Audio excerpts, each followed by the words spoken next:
Pues hola a todas y a todos. Estamos aquí, soy Juan Pascual desde el Instituto Sana y La Perezosa.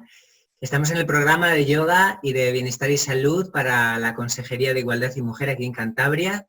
Y hoy tenemos con nosotros a Cristina, una súper amiga y una súper profesional de la fisioterapia. Hola Cristina, ¿qué tal? Hola Juan, hola a todas. Bien, ¿estás escuchando? Encantado de conocerte. La verdad es que creo que es una oportunidad enorme para todas las mujeres de Cantabria que van a poder ver esta charla y si pueden conocerte, que nos cuentes un poco tu experiencia dentro del ámbito de la fisioterapia y yo te he pedido si podíamos hablar un poquito sobre el dolor y sobre todo el dolor crónico, porque tú sobre todo trabajas en atención primaria. ¿Puede ser, Cristina? Llevo 20 años trabajando en atención primaria y allí vemos muchas patologías de pacientes recurrentes que tienen dolor crónico, claro. Claro. Cuando hablas de dolor crónico, cuando hablamos de dolor crónico, es el dolor que se define pues por el tiempo que la gente sufre ese dolor, o cuéntame un poquito más para que sepamos un poquito distinguir o aprender un poco más. Dolor crónico muchas veces hablan de una vez que ya han pasado más de 6 meses con el dolor. Ya se considera dolor crónico, pero tampoco se define mucho también, ¿no?, el dolor crónico. Lo importante es saber que el dolor crónico no es como un dolor agudo mantenido en el tiempo, es un proceso mucho más complejo que lo que aparentemente es. Fenomenal. Entonces, ¿me puedes decir un poquito lo que opinas? Sobre todo la idea sería sacar alguna idea positiva o intentar cambiar algún modelo de creencia de cómo podemos mejorar el dolor crónico, porque seguro que tú y yo nos hemos enfrentado a situaciones donde los enfermos piensan que como llevan mucho tiempo con dolor, es como algo inevitable o siempre van a ir a peor. ¿Qué piensas tú o si hay algún programa, algún congreso, algún estudio de última generación que nos pueda ayudar un poquito a pensar de otra manera y sobre todo poder mejorar? Porque cada vez me encuentro más personas que tienen un dolor crónico y están como un poco atascadas, tanto en el dolor, también en el ánimo. Cuéntame un poquito, llega un momento en que ni los medicamentos, seguro que tú tienes mucha experiencia en eso. Pues yo llevo trabajando 28 años, pero en primaria llevo 20 años. Y ya desde fisio bebé, como digo yo, encontramos pacientes que venían a fisioterapia durante un montón de veces haciéndose tratamientos y su dolor seguía, bueno, parecía que mejoraban, pero luego volvían otra vez. Entonces seguro que el humor es bueno para el dolor crónico. Los sí, echa posta, bueno, para todo. Bueno, los recientes estudios que han hecho sobre neurociencia, ¿no?, investigaciones, en la neurociencia han avanzado mucho. Hay autores como Aitor Goicoechea y otra gente que han avanzado mucho en este sentido. Entonces, compañeros de atención primaria de Valladolid, bueno, y otra gente también está investigando mucho, pero bueno, yo hablo de mi experiencia, hicieron un programa sobre el dolor crónico y nos dieron una formación. Yo ya desde el principio ya me daba cuenta de que había muchos factores que estaban interviniendo ahí, pues las creencias, los factores emocionales y que, bueno, hacías tratamientos de fisioterapia, tratamiento manual, tratamiento con reeducación y volvía. Siempre estábamos mirando, digamos, lo llamamos el modelo anatomopatológico, pero no, en la medicina actual se fija uno mucho en lo que es la lesión, eso que decimos el modelo anatomopatológico, si hay en las pruebas diagnósticas, en las resonancias si hay una lesión y tal, y nos hemos dado cuenta que eso no tiene tanto que ver. Quizás es la primera creencia que tenemos que descartar. La creencia de que como yo tengo mucha artrosis o que tengo una lesión muy grave, tengo que tener dolor crónico constantemente, porque no es tanto que la lesión esté, por ejemplo, en el cuello, sino un proceso mucho más complejo en el que intervienen conexiones a nivel cerebral.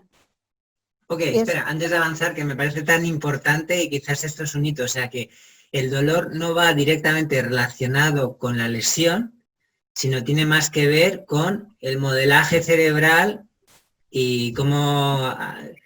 Cerebrales y relaciones, interconexiones que hace el cerebro en relación a esa parte del cuerpo y cómo recibe también el estímulo en el área del cuerpo y luego cómo se hacen las conexiones que vuelve otra vez a retroalimentar ese dolor, digámoslo así. O sea que el cerebro con el sistema nervioso, con lo cual podemos abrir una puerta a la esperanza, ¿no? Porque lo que más sabemos ahora es la gran enorme capacidad de neuroplasticidad que tenemos. O sea que es Lo quiero coger como una oportunidad, esto que estás hablando.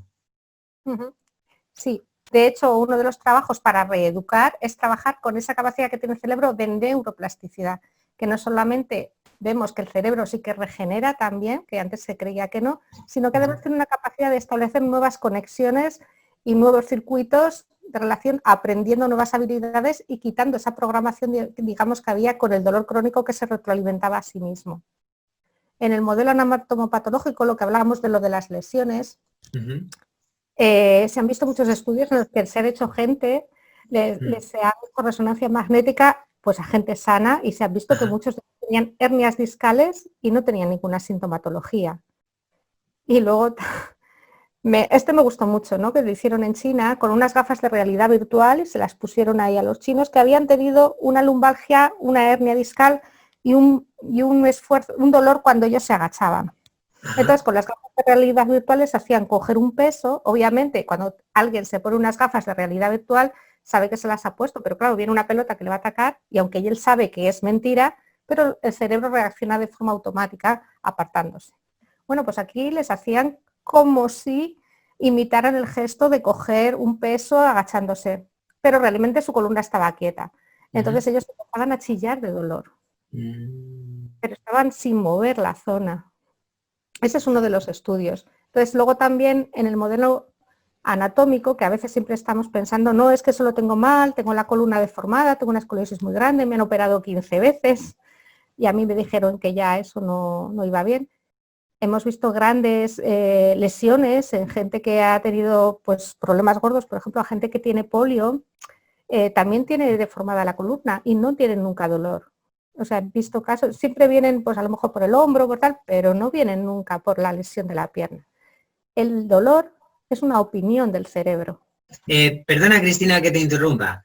Has dicho que el dolor es la opinión del cerebro, pero eso suena un poco fuerte, ¿no? Suena optimista, pero también puede ser un poquito una pequeña trampa, es como decir, no, te duele es porque tú opinas así, ¿no? Es como, no, claro, ¿sabes lo que es como, bueno, te duele, pero es que es tu decisión casi lo que acabas de contar. Y me imagino que, claro, igual no es tan sencillo, ¿no? Estás hablando de posibilidades de cambio, pero a lo mejor gente más sensible o gente que inconscientemente tiene más aprensión. O cuéntame un poquito, porque claro, dicho así, ¿verdad? Entiendo que es ver lo positivo, pero igual hay gente que dice, ya, pero a mí me duele, yo no quiero que me duela, pero a mí me duele. Sí, claro, porque es independiente de ti, es el cerebro que funciona de forma automática. Lo de que es una opinión del cerebro, imaginaros, por ejemplo, alguien que tiene, vamos a ver, hay gente que ha tenido lesiones graves en el codo, pero el cuerpo lo ha curado sanamente, ¿no? Sí. Al curarlo sanamente, realmente, yo he encontrado pacientes que dicen, no, es que el brazo me quedó fatal, porque claro, es que perdí la cabeza del radio y perdí un trocito de hueso en la articulación y tal, pero bueno, no me duele nada, lo puedo estirar, puedo hacer los movimientos y todo. Eso es curar sanamente. O sea, él decide que ya eso ya está curado y no tiene que volver a seguir mandando la información. Hay más casos ahí, siempre la gente que le gustan los Sanfermines o cosas de estas, se ve una imagen que ha dado la vuelta al mundo, que es de un hombre que le cogió el toro y tiene abierto el muslo. Pero está corriendo con el toro aquí y tiene abierto el muslo y no está sangrando ni nada. No es el típico torero, ¿no?, que le ha cogido y en ese momento puede echar a correr, ni siquiera sangra, pero cuando pasa el peligro se desmaya y empieza ya todo el cuadro, porque claro, la adrenalina en ese momento no le va a dejar porque tiene otra prioridad, que es salvar su vida. Entonces hay funciones hegemónicas que el cuerpo tiene que seguir manteniendo, como en alguien que ha perdido la capacidad, por ejemplo, porque tiene un problema en su pierna, pero necesita caminar, sobre todo cuando son niños. Muchas veces estos niños tienen esa pierna más cortita, desarrollan una escoliosis, tienen que llevar un alza, pero luego no tienen problemas a pesar de que su columna en sí pues ya ha perdido los meniscos, o sea, ha perdido los discos vertebrales, tiene una escoliosis importante y no tienen dolor, porque el cuerpo lo ha curado o ha hecho que eso no duela. Entonces él va a decidir si es el momento o no. También muchas veces cuento el ejemplo de alguien que está cuidando a un familiar en el hospital, que también lo podemos interpretar como la subida de adrenalina, ¿no? Como si fuera una subida de adrenalina. En el caso de que el dolor es una opinión del cerebro, es muchísimo más complejo que todo eso. No es solamente que estemos en una situación ahora de emergencia, que tengo que ir a cuidar a mi hermana, como me decía una paciente el otro día, ¿no? Que tenía los pies pues fatal, con mucho dolor. Y dice, ¿cómo es posible que no me haya dolido? Porque yo he ido al hospital a ver a mi madre que estaba arriba, en la otra planta estaba mi hermana y yo estoy atendiéndola a las dos, pero luego cuando esto pasa, la persona empieza a sentir todo. Imaginaros una película de estas de, pues yo qué sé, de espadachines, ahí que ya estás cansada de ver ahí cómo luchar, que yo me canso. Y está el hombre que es que le han clavado un puñal y con el puñal todavía atacan el malo. Y a la siguiente escena se le ve al hombre tranquilito con la chica guapa que está él con un algodoncito, haciéndole así, y está el héroe. Dice, vamos. Entonces, ahora, una vez que le ha dado el bajón, le empieza a doler todo, pero antes no, porque su cerebro tenía otras prioridades. Bueno, pues a veces hace eso. A veces hace eso también y dice, bueno, pero si yo tengo muchas cosas que hacer en la vida, tengo que cuidar a mi hermano, sigo con dolor y tal. A veces un estado mantenido de estrés agota el cuerpo y sigue dando estas sensaciones, aunque no se haya pasado el estrés que lo ha originado. No se trata solo que el dolor es una opinión del cerebro, sino que él va a decidir si te va a doler todo el rato o no te va a doler todo el rato, tal. Es mucho más complejo porque hay mecanismos sensibles, hay gente muy sensible también al dolor. Incluso hasta los tipos de pieles diferentes. Hay estudios que intentan definir qué gente tiene más dolor. Decían que si los pecosos blancos con la piel clara y pecosos tenían más sensibilidad. La gente que tiene falta de vitaminas y de minerales también puede hacer que tenga eso. La gente que tiene un problema a nivel intestinal también les puede doler más las cosas. A nivel emocional también influye muchísimo. Claro. Las creencias también influyen un montón en el dolor. Entonces, vale, entonces, claro, entiendo que lo que estás intentando compartir es cambiar un poco los paradigmas de cómo entender el dolor crónico y de cómo intentar una apertura mental hacia el dolor crónico, porque claro, el dolor crónico genera desde mi experiencia profesional, te va minando emocionalmente, mentalmente, y entonces es como un círculo vicioso, ¿no? Entonces, claro. ¿Qué opinas de qué conclusiones se sacaba de ese programa de dolor crónico? ¿Qué referencias? O sea, quiero decir, ¿se puede intentar ganar calidad de vida? Esa es mi pregunta, desde esos programas. O sea, ¿qué pilares esenciales? Yo creo que acabas de compartir uno, ¿no? Vamos a una apertura mental, pero... Cambiar los paradigmas, o sea, el programa, lo primero que hacen son 4 charlas que dan estos compañeros que son especialistas en el tema y que están investigando en ello y han ideado un programa, como pueden idearlo otras personas, pero bueno, nosotros tenemos el que estamos haciendo, que yo colaboramos con ellos desde atención primaria, pero el programa es suyo en un principio. Y lo primero es cambiar las creencias, cambiar el paradigma, lo que estabas diciendo, y mirar hacia otro lado, mirar las cosas desde otro punto de vista. Y una vez empezar a entender esto, porque han recibido siempre esa información de que con la edad tienen que dolerles más, de que lo suyo no se cura, y encima se lo ha dicho gente de autoridad. Existe el efecto placebo, pero también existe el efecto nocebo.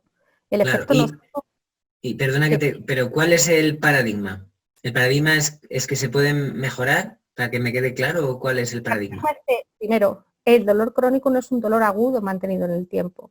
No está tanto en el hombro, por ejemplo, una lesión anatómica de que esto lo tengo mal, sino que es algo a nivel central también, compartido o incluso a veces solo del sistema nervioso central porque la lesión se pasó. Imagínate alguien que ha tenido un esguince, es una lesión en un ligamento, ese ligamento se ha curado, pero la persona sigue cojeando a pesar de estar curada la lesión que lo originó en un principio. Hay una lesión anatómica, pero sigue el dolor. Ok, ese es el gran... Vale, ¿qué más conclusiones se pueden sacar de ese programa? Perdona, es tan interesante lo que cuentas. ¿Puedes ayudar a tanta gente con esto? Pensar que lo suyo no se cura, porque es que encima se lo ha dicho tanta gente, el efecto nocebo y el efecto placebo. Eso es muy importante. Y estudios un señor que me parece que se llama Benedetti, es el que hicieron las investigaciones, y lo mismo, el efecto nocebo, por si alguien no lo sabe, es cuando... Imaginaros que alguien le da unas pastillitas y a la otra persona le da unas pastillitas que no hacen nada, pero también le dicen, estas pastillas te van a curar, te van a quitar el dolor, lo que sea.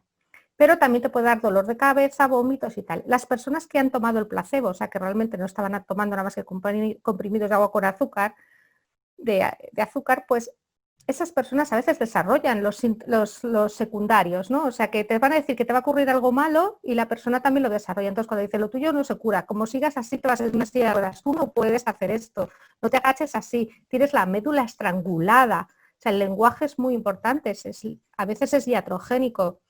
Tienes un pinzamiento, tienes una artrosis degenerativa, una discopatía degenerativa, una chica de 20 años, ¿de dónde tienes discopatía degenerativa? ¿Te entra una enfermedad o algo? Entonces, todas esas cosas, el lenguaje hay que cuidarlo muchísimo porque hay palabras como la médula estrangulada, pinzamiento, que ya te imaginas tú en tu cerebro, ¿no? Y eso crea una imagen mental que realmente estimula. Se hacen muchísimos trabajos de lo que llamamos imaginería mental. Hay gente que no se puede ni mover. ¿Qué hacemos con esta gente que no se puede ni mover? Pues empieza a cerrar sus ojos y los ejercicios que hace se los imagina. Imagina que está haciendo el movimiento con los ojos cerrados. En un principio, porque está tan dolorida que no se puede que no puede ni moverse. Entonces empezamos a hacer ejercicios de imaginería mental. Con lo cual, si la persona está imaginándose que se mueve, que ya se ha detectado que en el momento que se han puesto electrodos en los brazos, en los músculos, y cuando la persona piensa que lo está moviendo sin haber movimiento, se están activando. Eso ya está estudiado desde hace mucho tiempo. Entonces, claro, si tú estás siempre pensando que lo tuyo está mal, eso también influye. No es una cosa de pensamiento positivo ni negativo, sino creencias también. Hay una cosa muy interesante que me gustó mucho, me parece muy curioso, que es la epigenética. Es que mi madre también tenía esto. Se ha visto que hay veces que no se heredan las artrosis o las artritis y tal, sino la epigenética es el contexto en el que el niño se cría. Por ejemplo, se han visto siempre sufrir a su madre, a lo mejor no es que haya heredado un gen, porque no existe ese gen, es que ha visto cómo se ha comportado su madre, cómo su madre estaba sufriendo, cómo se comportaba el dolor, y el niño establece sus conexiones a nivel central de esa manera igual. No es que el niño crea que eso tiene que ser así, sino que funcionan sus conexiones igual que él lo que vio, ¿sabes? Si se hace un gesto o algo, el niño aprende de forma inconsciente que ese gesto es así. O sea, no es genética, es epigenética también. Wow, me parece muy, muy interesante. Me parece que seguramente lo difícil será encontrar el punto justo, ¿no? Entre dar optimismo a las personas, pero no exceso de expectativa, porque calculo que esto esté en proceso de investigación y de apertura, ¿no? Pero que tampoco es decir, wow, a partir de ahora vamos a quitar todo el dolor, etcétera, etcétera, y que, bueno, aparte que esto es una charla general, luego habrá que personalizar. Pero lo que he entendido, lo que me acabas de decir, que es muy importante en la medida de nuestras posibilidades, poder dar un entorno a todos los niveles saludable. Quiere decir que si estás en un ambiente donde se habla de la enfermedad de manera agresiva, ya sea por el hospital, el médico, el propio... Quiere decir que en general somos una sociedad especializada en la enfermedad, quizás por eso el origen de estas charlas, especializarnos en la salud, ¿no? ¿Qué más, qué te parece en todo esto con lo que estás diciendo? Igual me parece que he entendido que si estamos en un ambiente donde se habla siempre de manera agresiva o la expectativa del dolor es siempre grande, pues ¿qué te parece entonces la necesidad imperiosa de trabajar, claro, en un ambiente más saludable de refuerzo positivo? O sea, de trabajar con otras personas en grupo, desde el refuerzo, claro, un profesional que crea en los pacientes. ¿Es importante desde tu punto de vista el refuerzo en grupo, el trabajo en grupo, para ver un poco esa perspectiva realista, ¿no? Porque creo que será lo difícil, ¿no? Encontrar el punto justo, ¿no? De avanzar, pero no sobreestimar. ¿Qué me cuentas de eso? Tú que estás en la práctica real, que verás que unos pacientes cogen un poquito y se vendrán arriba y otros igual siempre ven lo que les falta y no acaban de venirse arriba. Claro, esto es como muy humano, ¿no? ¿Qué opinas? El grupo es genial, ¿no? En el programa los compañeros intentan que siempre haya alguien, un paciente experto lo llaman, Paciente experto. Ah, qué interesante. Paciente experto, ¿sabes? Ahí le tienen fichado a uno que va y dice... ¿Y qué es el paciente experto? Que suena muy bien. Que hace el programa y que le ha ido bien y que quiere contar su experiencia a los demás. Claro, en una primera vez que le haces el programa no tienes paciente experto, ¿no? Claro. Pero a veces se lo digo a alguna paciente que solo hablando con ella cómo ha mejorado, ¿no? Simplemente dándose cuenta de la tensión que está sometida, dándose cuenta de sí mismo. Entonces, el grupo es una de las partes importantes. Hay gente que en un principio está tan dolorida que necesita un apoyo del terapeuta en un principio para que ya vaya trabajando o están sentaditos en la silla, pero el grupo sigue haciendo su trabajo porque ya te digo, en un principio te hablo del programa, que no es mío, es de ellos, pero bueno, otra gente puede hacer otro programa también. Pero el grupo es muy interesante porque se retroalimentan, además cada uno cuenta su experiencia, pues yo también, tal, pero el paciente experto te va a decir, pues yo ahora tomo menos medicación, pues yo ahora aguanto más. Pues eso ayuda un montón.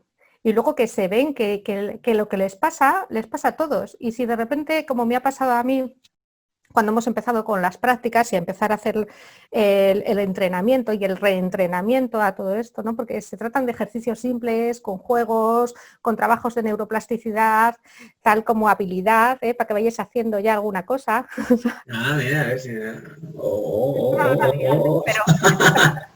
actividad del cerebro. Y dices, pero sí, ¿para qué voy a mover las manos si a mí lo que me duele es la uña del dedo gordo del pie? Pues sí, porque necesitamos establecer otras conexiones. Son cosas sencillas a través de juego. Pero imaginaros que yo estaba ahí haciendo, el terapeuta a veces tiene que estar formado porque estábamos con gente que ha tenido a veces muchas operaciones o mucho sufrimiento, que mina, como dices tú, desgasta eso, desgasta un montón. Viven en alarma constante. Aunque la persona entienda el programa, el dolor es inconsciente. O sea, el dolor te da una señal de alarma y te está diciendo de forma inconsciente estás en peligro. ¿Sabes? Entonces tienen la adrenalina y la zona de la amígdala súper estimulada porque, claro, está dando la información de que, por favor, hay algo que está amenazando tu integridad. Bueno, pues eso también lo tengo que saber yo porque me ha ocurrido y también me asusto al principio porque vamos a hacer un ejercicio simple y una persona pues se quedó bloqueada y ya no se podía mover. Pero claro, no habíamos hecho movimiento prácticamente, sino que su cerebro hizo, ¿sabes lo que hacen los coches? Estos coches modernos que tienen ahora que tú puedes limitar la velocidad, que te dice de aquí no pasas. Pues a veces el cerebro hace eso, como cuando una persona la han operado y le han dejado un límite, dice, bueno, pues hasta aquí ya te da el dolor. Pues a veces la persona, eso se ha curado, podría hacerlo, pero su cerebro ha dicho, de aquí no pasas. Bueno, pues hay veces que dice, pues hasta aquí ya no, para defenderlo, para proteger. Y lo que le sirvió para protegerle en un principio sigue. Bueno, pues hay veces que ocurre esto en los grupos y si ven, lo entienden, le explicas tranquila, simplemente es esto, simplemente siéntate, descansa un poquito, no te asustes. Es lo mismo, porque claro, si a esta persona después de hacer los ejercicios luego está peor o tiene un dolor, él va a interpretar que no funciona el programa, que esto va mal, que está mucho peor. Entonces empieza a pensar que, claro, que lo suyo no se cura y que está muy grave y que es muy malo lo que tiene, porque claro, le ha hecho y todavía le sigue doliendo más. Entonces, esos pensamientos catastróficos que tiene y esos pensamientos de angustia se ven reforzados porque encima le vuelve a doler más. Y entonces hay alguien que lo anima. Pero cuando los demás empiezan a ver esto y dicen, le ha pasado y la persona sale de ahí, al día siguiente, a los 2 días, vuelve al programa o simplemente se ha quedado estos días sentada en la silla sin poderlo hacer y se da cuenta de que puede volver, esto ayuda mucho a los demás porque a ellos también les ha pasado empezar a limpiar un poco la casa y al día siguiente no poderse mover. Entonces, bueno, Interesante. las historias, entre ellos se van contando, también sirve un poquito de terapia para que se den cuenta que esas cosas de que no me puedo levantar, que no me levantaría de la cama, me duele todo, encima estoy aburrida de dar la paliza a los demás, me siento culpable por no poder producir y tener que me tengan que ayudar. Eso pues, se dan cuenta que no están solos y que les pasa a todos y eso ayuda muchísimo. Claro. Estamos hablando de lo importante del refuerzo positivo, ¿no? Y entender esto como un proceso no lineal, ¿no? Sino como ciclos, subes y bajas y tal. Oye, estás hablando el rato del programa de dolor crónico, ese que te sirve de inspiración a ti en tu trabajo diario. ¿Ese cuánto de referencia, ¿no? Como en cuánto tiempo se ha visto que con estos programas, ¿no? De grupo, de sensibilización, de reentrenamiento, todo lo que estás hablando, ¿en cuánto tiempo se ha visto que hay unos datos significativos de mejora del dolor crónico? ¿Cuánto tiempo para saber de referencia para la gente que diga, wow, pues necesito 3 semanas, un mes, etcétera, y luego para darle alguna pista de por dónde poder empezar, ¿no? Poder incorporar algo? Yo no tengo experiencia continuada en el tiempo.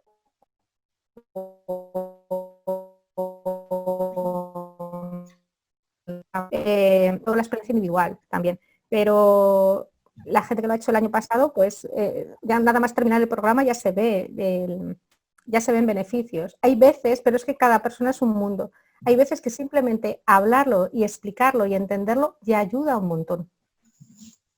Yo en la consulta particular solamente a una persona, solamente con entenderlo, hay veces que calma mucho, pero cada persona es un mundo, pero después de hacer el programa ya se suele notar, y el programa son, pues 2 semanas te dan las charlas, luego hacemos como, son 2 meses y medio así. El programa es siempre, hay que hacerlo siempre, más o menos. Claro. Los grupos, una vez que terminan, quedan en los centros cívicos para seguir haciendo los grupos, porque claro, el grupo te ayuda a seguir haciendo los ejercicios, a seguir haciendo el programa, se puede jugar, interactuar entre ellos, porque es muy importante el contacto físico. Hacemos también una parte de mindfulness y tal, que lo hace Olga Sacristán, ¿la conoces? Claro, un Es la que saludo a con ella. Olga Sacristán y grandísima amiga, y claro, Felipe García, gran profesor de yoga, claro. He contado con ella para toda la parte de mindfulness y todo, y siempre se hace una relajación final y unos ejercicios en los que vas nutriendo un poco toda esa parte que está tan sufrida, ¿no? De ti mismo, de tu autoestima, de aprender a tener también herramientas, ¿no? De cuidados y muletitas cuando peor estás, ¿no? Cuando más solo te sientes. Claro, o sea que entiendo que por lo que dices, por supuesto esto ya es de por vida, pero bueno, como el autocuidado, ¿no? Como la salud en general, y que puede ser entender esto una luz y ya cambiar un montón de cosas, y otras personas que necesitan un poco más de apoyo, pero estamos hablando de unos meses de alguna oportunidad.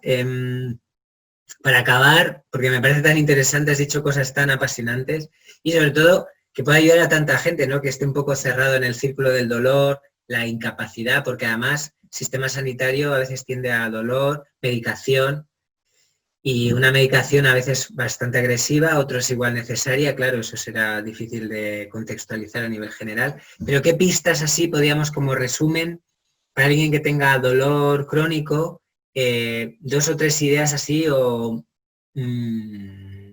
ideas finales, aunque demos otra charla, que seguro que mucha gente interesada luego cuando lo vea que te quieran preguntar, igual hay fisios que ven esta charla que tienen interés en contactar contigo o saber más del programa, ¿no?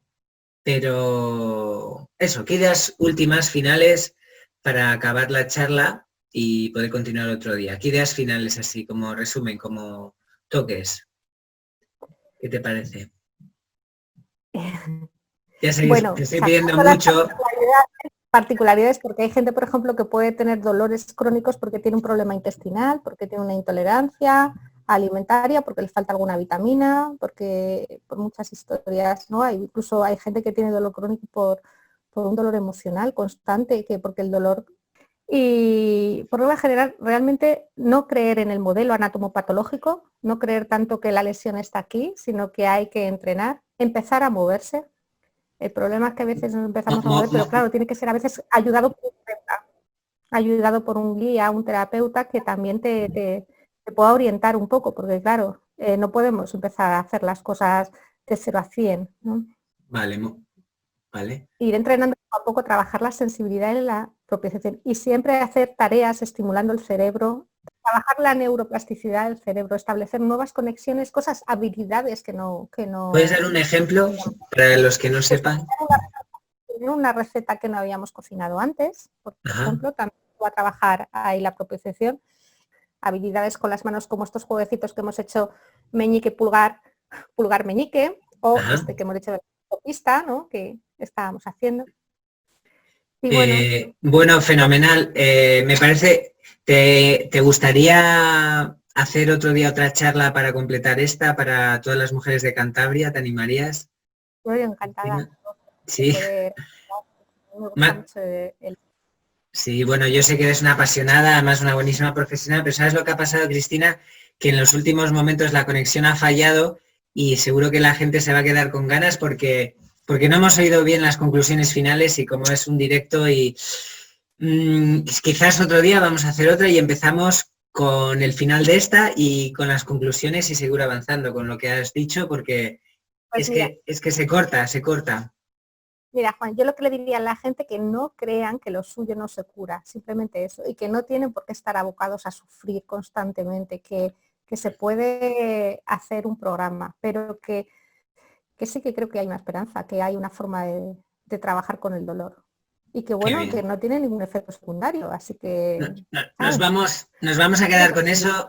¡Ay, lástima lo del internet, Cristina! Es que se pierde, pero me voy a quedar con eso, me voy a quedar con esa imagen positiva, porque además sé que lo que dices lo crees y sobre todo que lo trabajas a diario con muchísimos años de experiencia y un montón de pacientes. Me voy a quedar con eso, de que merece la pena intentar mejorar y con todo lo que nos has dicho que iremos desarrollando en el programa. Pues muchísimas gracias, Cristina. La verdad es que para mí ha sido un regalo, un regalo tenerte a ti. Así que si animas y coges el reto de generar esta nueva neuroplasticidad cibernética del internet y de las conferencias en vivo, pues te lo agradezco porque vas a ayudar a muchísima gente. Pues muchísimas gracias, Cristina.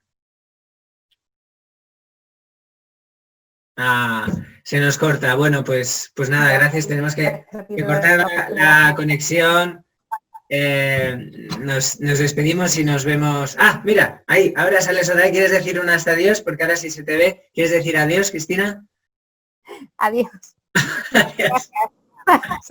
Adiós. Pues nada, gracias, Cristina. Muchísimas gracias a todos desde el Instituto San y la Perezosa para el programa de salud y bienestar. Ha sido un placer tener a Cristina, nos ha orientado, nos ha dado unas pistas buenísimas sobre el dolor en general, el dolor crónico y de cómo podemos mejorarlo. Así que muchas gracias, Cristina. Siento los problemas técnicos. Yo creo que merece la pena, aunque al final hemos perdido cosas, como lo vamos a ir repasando, pero merece la pena tenerlo en directo y lo iremos usando. Así que disculpas por los fallos de internet y como Cristina ha decidido hacer alguna charla más, pues iremos compensando. Así que, bueno, muchísimas gracias, nos despedimos y cerramos la conexión. Muchísimas gracias. Adiós. Adiós.